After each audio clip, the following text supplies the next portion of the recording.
In 2016, a cold case detective reopened a box that had been sealed for 31 years. Inside was everything the original investigators had collected on the death of a young woman named Ellen Brandt. Photographs of the scene. Witness statements. A coroner's report. And at the very bottom, in an envelope no one had ever catalogued, a single Polaroid photograph. The detective looked at the date printed in the corner. Then he checked the date Ellen Brandt had died. The photograph had been taken 4 days later. Stay with me, because the photograph is not the strangest part.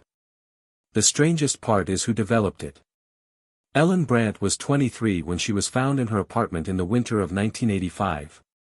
The case was ruled undetermined, which is the word investigators use when they cannot prove a crime and cannot rule one out. There were no signs of forced entry. There was no clear cause. There were 100 small details that did not fit together, and eventually there were no more leads, and the box was taped shut and shelved in a basement archive where it sat for 3 decades. The detective who reopened it, a man named Harlan Cole, had a habit of taking old cases home in his head. He read the entire file twice before he found the envelope, because it had slipped down the side of the box, wedged against the cardboard, unmarked. He almost didn't open it. When he did, a single Polaroid slid out into his hand. It showed Ellen Brandt's living room. The same living room in the crime scene photos, the same couch, the same window. But it was not one of the crime scene photos. It was taken from a different angle, from the doorway, looking in. And in the photograph, the room was clean. Tidy. The way a room looks when someone lives in it, not the way it looked when the police documented it. The lamp was on. And the date stamped in the white border, in the small digital font those cameras printed, read 4 days after the coroner had fixed her time of death. Cole's first assumption was the obvious one. The date on the camera was wrong. People set those cameras carelessly, a wrong date meant nothing. So he did what a careful detective does. He tracked down where the Polaroid had come from.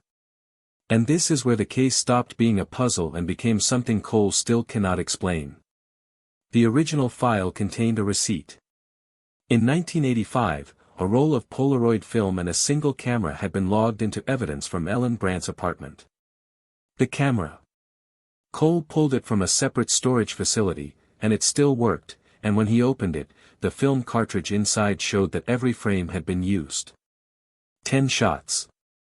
The crime scene team in 1985 had developed and catalogued 9 of them, all taken before Ellen died, all ordinary, all accounted for in the file. The 10th had never been developed, because the 10th frame, according to the 1985 log, was blank. Unexposed. The team had noted it and moved on. The Polaroid in Cole's hand was that 10th frame.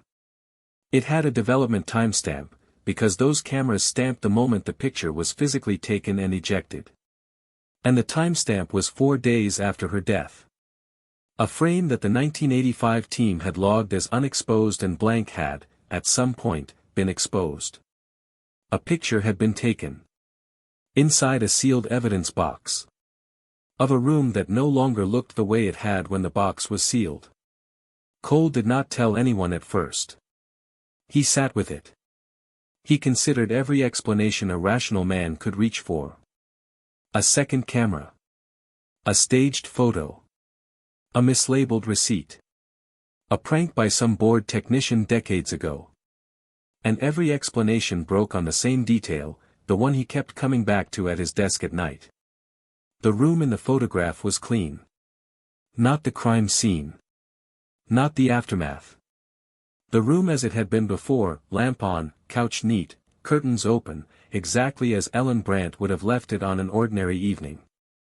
Someone had stood in her doorway, for days after she died, in a room that had already been photographed as a crime scene, and taken a picture of it looking alive. He had the photograph analyzed.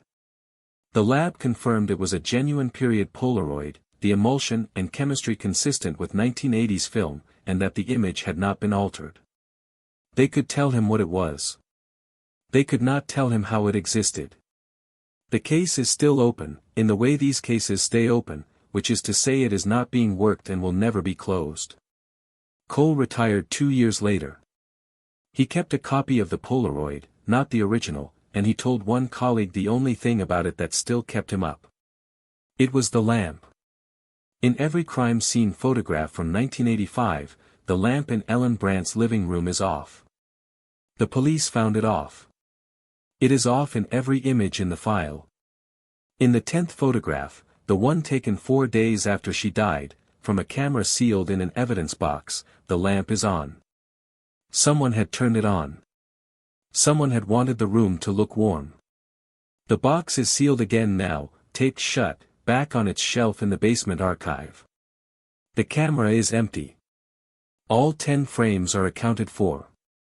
And somewhere in a drawer, a detective's copy of a photograph shows a dead woman's living room, clean and lit and waiting, on an evening that came 4 days after she was already gone.